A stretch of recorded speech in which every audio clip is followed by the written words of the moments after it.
it all got too much for me, mate. Really, really got too much for me. One of the things that I was told as well, just quickly, was the staff member who said, we've had a chat and we think you need to choose one or the other. They said they've had a board meeting and like one of the employees there is like a real Stonewall. Is it Stonewall? Yeah. The charity. Yeah. He's really staunch on that. There's this woman who they've just employed who is a Muslim, lovely lady. I got on with her like a house on fire, but apparently she's scared to walk around because of the riots and stuff. And your name got brought up in the board meeting saying how, you know, these riots were the direct responsibility of someone who Cullan's friends with. And when I said who, and they went Tommy Robinson, and I went, I interviewed Tommy Robinson 2 years ago on a podcast. What are you on about? I said, number one, how is he responsible for the riots? And number two, what has it got to do with it? Like, I said, what? I said, if Louis Theroux interviews the KKK, does that mean like he's part of the KKK now?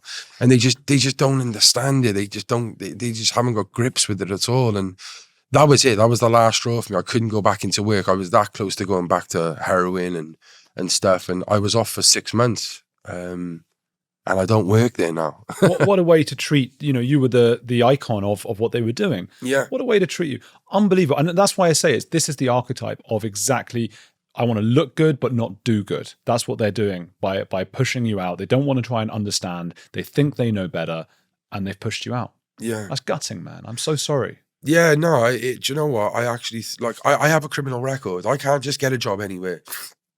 To me, that was my life, you know, that there was my job. And I was envisioned that this is what I'm going to do. And do you know what? They used to gaslight me and say, you don't belong in services anyway. You're going to go far with your podcast. That's where you belong. And I'm like, who are you to tell me like what I want? I was made like, because I would expose services as well for what they're not doing. Like they made out like all I cared about was my podcast and views, and actually didn't realize that all I cared about was making the service better and helping people, you know? And, you know, some of these people who are directly responsible for me leaving that world and that organization couldn't give a fuck about the people who work in it. I don't know if you can swear, but they couldn't care less about these people.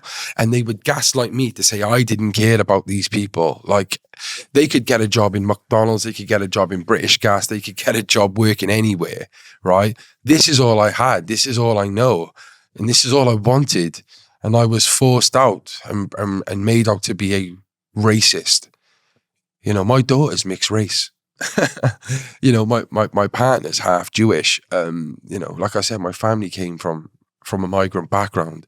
I wouldn't be accepted by the far right, the real far right, not the far right that they label. Yeah. You know, and it's like, it's crazy. That's it's crazy. Crazy. I keep saying that more and more people I see publicly speaking out are people who, like yourself, come from an immigrant background, have a wife, a girlfriend, or this or that, all those kinds of things, because those people are not so worried what everyone's going to think about them. It's almost like a shield.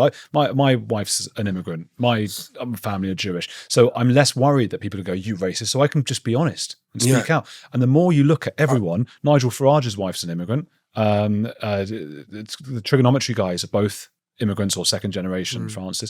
Everyone we actually can be honest. Those guys who are not are often the ones who refuse to let anyone even speak about it. And isn't it funny as well? Like when we look at the Unite the Kingdom march that just happened. Yeah, there was more people of color. There was more culture, and you know, at the march than there was the anti-march. Of course, you know, because these people can see it for what it is. And the thing that really upsets me is, like, people will call them coconuts, or people will say, and you're like, that's racist in itself. Like, horrible. How can you say that? Horrible. Well, so these people they're not allowed to have their viewpoints, and they're valid viewpoints. It's the truth.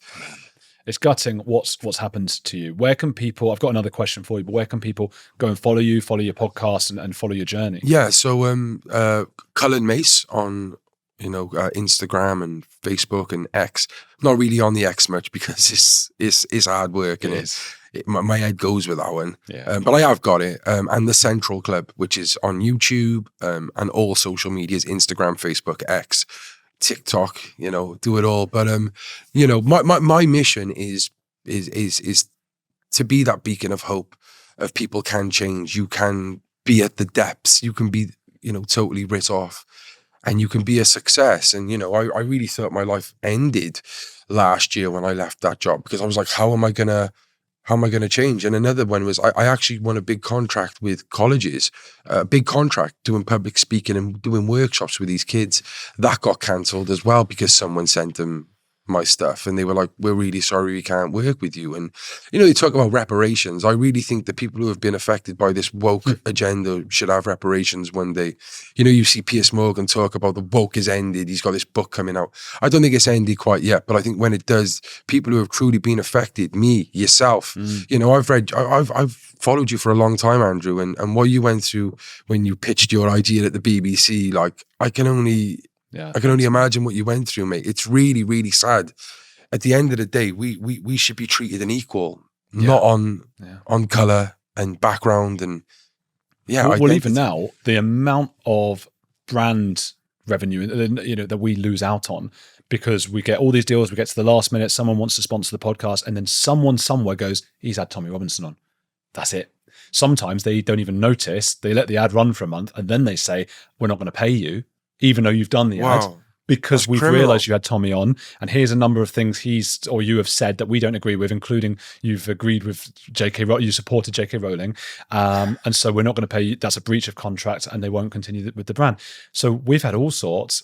It doesn't seem, and I agree with you. Yeah, woke is dead to an extent. The worst parts of it, I think, are people. You see people like Emma Watson starting to walk it back a little bit. Quite a few comedians and actors and things going, well, we went a bit far with that trans thing.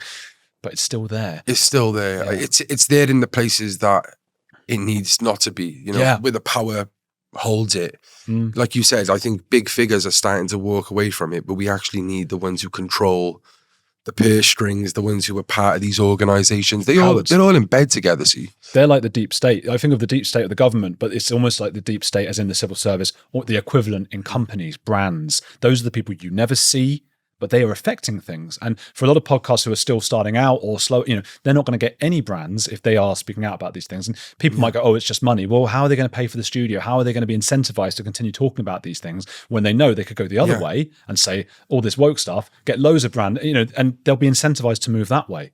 It's gutting. Do you know the most the most frustrating thing with that is though, like especially in my service, and you probably get it as well. Like people used to try and gaslight by saying, you're doing this for the views and the money, when you know full well by you doing this, you're not going to get the views. You're actually going to get cancelled, 100%. Sadly enough. You're actually being very brave and honest, and you've got a lot of dignity and a backbone to actually stand up for what's right and giving people a voice.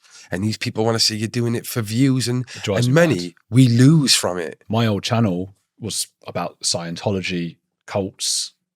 No one gave a shit about that. And the money, it was good money. It was really good revenue. And when I wanted to talk about this stuff, everyone got angry at me. The videos were taken down, those kinds of things.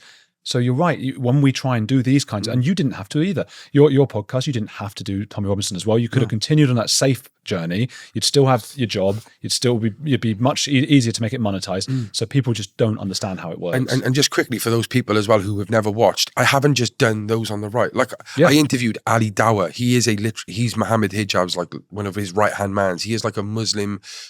Some people say he's extreme. He's a Muslim preacher. Yeah, I done Ahmed Yaqub twice. The solicitor who actually stood up for the ones who punched the coppers on the Manchester airport.